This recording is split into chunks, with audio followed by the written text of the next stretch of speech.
You're sheltering enemies of the state, are you not? This is Hans Landa, arguably the most terrifying character ever to happen to the cinema. And the opening chapter of Inglourious Basterds is a forensic masterclass in the psychology of suspense and the terror this man can project. By manipulating spatial blocking, weaponizing everyday props, and exploiting the illusion of control, Quentin Tarantino constructs a cinematic trap that suffocates both the characters and the viewer. Here is how a polite conversation over a glass of milk becomes one of the most lethal interrogations in film history. Before Landa even addresses his victim, he establishes dominance through the calculated isolation of his target. By commanding his soldiers to stay behind, Landa subverts the expected visual of brute military force. He replaces the physical threat of an armed squad with the psychological terror of an intimate, one-on-one intellectual duel. The suspense here relies on Hitchcock's bomb under the table. The audience and LaPadite both know the danger, but Landa's dismissal of his guards creates a false sense of a level playing field. Landa's physical micro-choices contrast sharply with his imposing uniform. He crosses the distance with a smile and offers his hand, projecting a mask of extreme politeness. He does not demand entry. He politely requests an invitation. This forces LaPadite into the role of a gracious host rather than a captured prisoner. By making LaPadite actively participate in his own interrogation, Landa establishes a psychological framework where the farmer must maintain the facade of normalcy, effectively tying his own noose. Landa weaponizes charm to test the structural integrity of the LaPadite family's performance. Taking the daughter's hand and kissing it is a deliberate physical invasion of personal space, executed under the guise of chivalry. The unscripted, lingering hold on the girl's hand establishes a subtle physical dominance. Landa's mention of rumors serves a dual purpose, superficially complimenting the daughter's beauty, while subliminally reminding LaPadite that the SS has been actively extracting secrets about him in the village. The forensic visual of the milk glass is central to Landa's psychological warfare. Wine is a social lubricant, an adult beverage shared between equals. By rejecting the wine and demanding milk, Landa infantilizes the situation and strips LaPadite of his hosting autonomy. He seizes absolute control of the interaction's props. The loud, deliberate placement of the glass on the wooden table acts as an auditory punctuation mark, a microscopic assertion of power that shatters the quiet tension of the farmhouse. Landa methodically removes every variable from the room, tightening the claustrophobic grip of the spatial blocking. By explicitly pointing out that he left his men outdoors, he frames the women's dismissal as a reciprocal courtesy. This forces LaPadite to voluntarily isolate himself with his predator, stripping away his familial shield. The tension escalates from a stage of instability to acute vulnerability. Je vous demande la permission de passer à l'anglais pour le reste de la conversation. The transition to English is a masterstroke of theatrical manipulation. Later revealed to be fluent in French, Landa's claim of inadequacy is a calculated lie designed to obscure his true motive, ensuring the hidden Jewish family beneath the floorboards cannot understand the impending trap. By framing it as a polite request to avoid embarrassment, he once again exploits the social contract, forcing LaPadite to consent to his own disadvantage. This linguistic shift isolates the prey beneath the floor, cutting them off from the narrative flow. Are you aware of the job I've been ordered to carry out in France? Yes. Please tell me what you've heard. Landa forces LaPadite to articulate the stakes out loud, breaking the polite consensus they had previously established. By making the farmer say the words, Landa shifts the psychological burden onto his victim. It is a dominant display of control. He makes LaPadite speak his own death sentence. That the Führer has put you in charge of running up the Jews left in France. The Führer couldn't have said it better himself. Landa's cheerful response, juxtaposed with the horrific reality of his job, highlights the dissonance of his character, a monster who views genocide as a bureaucratic puzzle to be solved with a smile. LaPadite attempts to use the front of previous German clearance to build a conversational wall. Landa instantly dismantles it by normalizing his presence as mere administrative redundancy. By referring to his genocide as an enterprise under new management, he minimizes the existential threat, offering LaPadite a false promise of safety. The phrase, "close the file on your family," is a psychological lure, dangling the illusion of survival in exchange for compliance. As Landa introduces hard data, names and facts, he narrows the scope of the interrogation, tightening the psychological noose. Would it disturb you if I smoked my pipe?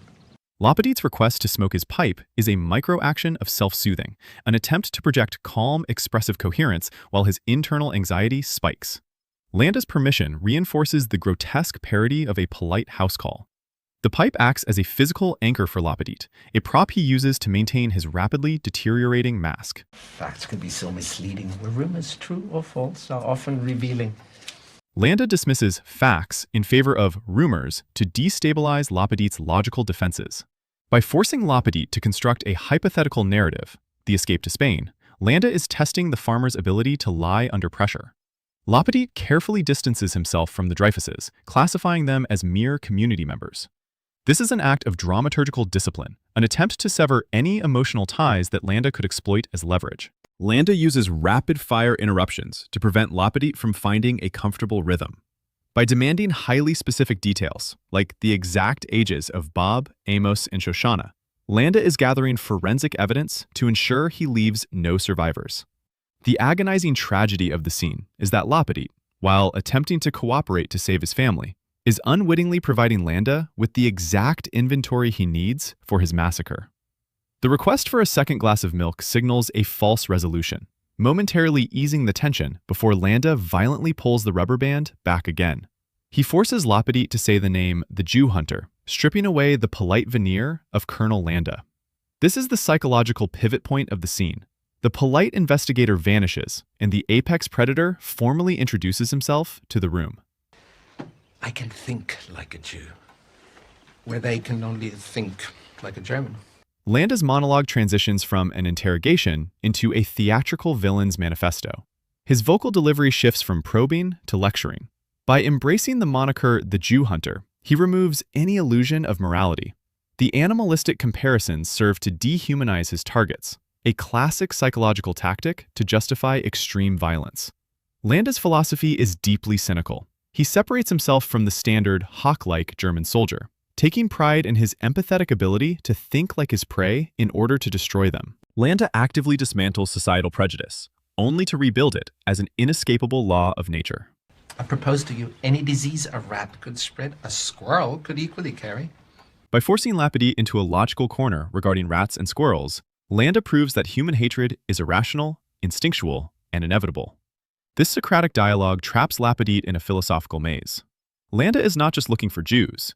He is dissecting the psychological conditioning of the man hiding them, proving that nowhere is truly safe. The mention of offering a rat a saucer of your delicious milk is a grotesque callback to Landa's own beverage choice. He subtly equates himself to the homeowner and the hidden family to the vermin. Landa's assertion that LaPadite acts on repulsive instinct rather than logic mirrors the underlying terror of the occupation. The rules of civilized society have been replaced by a primal, irrational food chain. Landa reveals the core mechanic of his suspense. Because I'm aware what tremendous feats human beings are capable of once they abandon dignity. He knows exactly how desperate people act.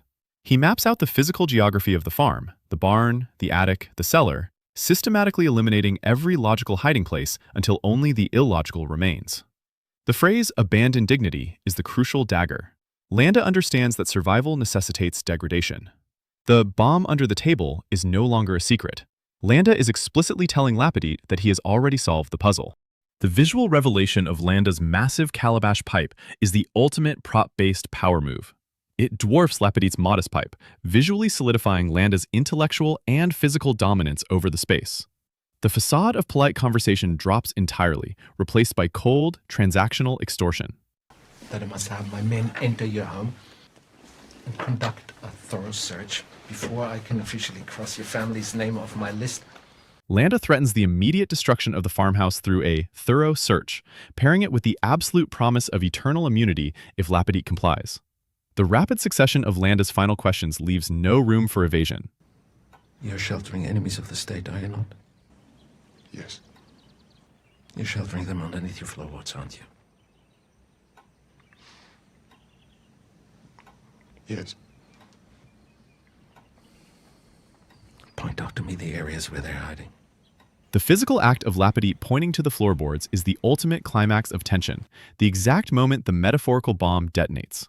The psychological tension here reaches its absolute, suffocating apex. Landa explicitly confirms the linguistic isolation of the Dreyfus family hiding below. Monsieur LaPadite, By weaponizing the English language earlier, he didn't just obscure his interrogation, he completely stripped the victims of their sensory awareness. The metaphorical bomb is now fully armed, and LaPadite's single-word surrender is the auditory equivalent of a man giving up his soul. This is an act of profound dramaturgical cruelty. Landa is not satisfied with merely extracting the location of the Jewish family. He forces the man who sheltered them to become an active, compliant co-star in their execution. Landa's microchoice to frame this betrayal as a masquerade highlights his terrifying pathology. He views the grim mechanics of genocide as a theatrical production he is directing. The sudden return to the French language acts as the match striking the fuse.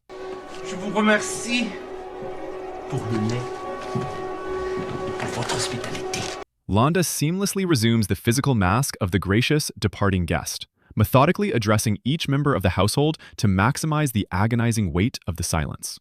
The visual juxtaposition in this moment is sickening. Polite societal farewells are spoken aloud, while heavily armed soldiers silently file into the room, pointing their fingers and aiming their machine guns directly at the floorboards. The horror stems directly from this dissonance, the auditory illusion of safety masking the inescapable reality of slaughter. When the soldiers tear through the floorboards, Hitchcock's bomb finally detonates, shattering the scene's unbearable stillness with a deafening, hyper-violent catharsis. The camera abruptly shifts from psychological warfare to visceral destruction. Yet, when Shoshana miraculously emerges from the splintered wood, Landa's immediate command for his men to freeze is a micro-action that reasserts his absolute dominance over the chaos. He halts the execution squad because the surviving prey now belongs exclusively to him. The scene concludes with the ultimate exertion of a predator's god complex. The visual framing isolates Landa in the doorway, his Luger raised and the hammer cocked, while Shoshana sprints helplessly toward the tree line. The psychological suspense hangs on the pull of the trigger, but the shot never comes. The choice to lower his weapon is not born of sudden mercy. It is a calculated exertion of power. By screaming his chilling farewell into the French countryside, Landa proves that the kill itself is secondary to the thrill of the hunt. He allows the rat to run, ensuring the masquerade will continue. The true impact of this scene lies in its masterful subversion of traditional conflict.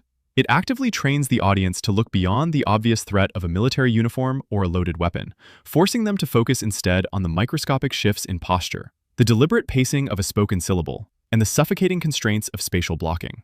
But it is also evolved by making the victim actively participate in lighting the fuse. LaPadite's desperate, agonizing attempts to maintain the societal mask of a gracious host only serve to tighten the noose around the family hidden beneath his boots. Ultimately, the enduring brilliance of this sequence rests in its excruciating patience. It stretches the rubber band of tension to its absolute breaking point, forcing the viewer to endure every torturous second of Landa's theatrical masquerade. When the violence finally erupts through the wooden floorboards, it delivers a horrifying catharsis that fundamentally redefines the modern cinematic villain. The scene leaves the audience with the chilling realization that the greatest monsters do not roar or kick down doors. They politely ask to sit at your table, drink your milk, and smile while they dismantle your world.